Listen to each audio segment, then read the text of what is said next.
काहींकि भगवान जगन्नाथ निज भक्तंक भातकु समस्त गाँ पाई पर्याप्त करिदेले। एही कहानी ओडिशार एक छोट गाँरु। सेठाले रहुथिले जणे माँ, नाम थिला लक्ष्मी। से बहुत गरीब, किंतु तांकर भक्ति अपार। से प्रतिदिन एक मुठी चाउल रांधी प्रथमे प्रभुंकु अर्पण करुथिले।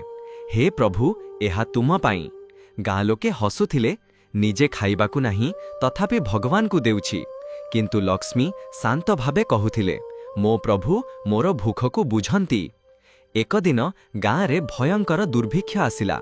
लोके खाइबाकु पाई नथिले।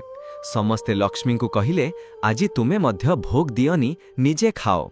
किंतु से तथापि एक मुठी भात रांधी प्रभुंकु रखिदेले।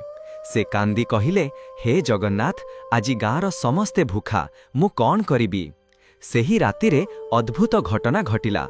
से भोग रखिथिबा पात्र हठात भरी जिबागु लागिला। लक्ष्मी आश्चर्य। से गाँ लोकंकु डाकिले, एक परे एक समस्ते खाइले, किंतु भात केबे शेष हेला नाही। अद्भुत साक्षात। समग्र गाँ पेट भरी खाइला। समस्तंक आखिरु लुह बहिला। सेही रातिरे प्रभु स्वप्नरे कहिले, से एक मुठी देइथिला, मु ताहाकु समस्तंक पई पर्याप्त करिदेली। सकाळे समस्ते लक्ष्मींक पादरे पड़िले। से केवल हसी कहिले, एहा मोर नुहे, एहा प्रभुंक कृपा। से जगन्नाथ आउ चैनल को सब्सक्राइब करंतु।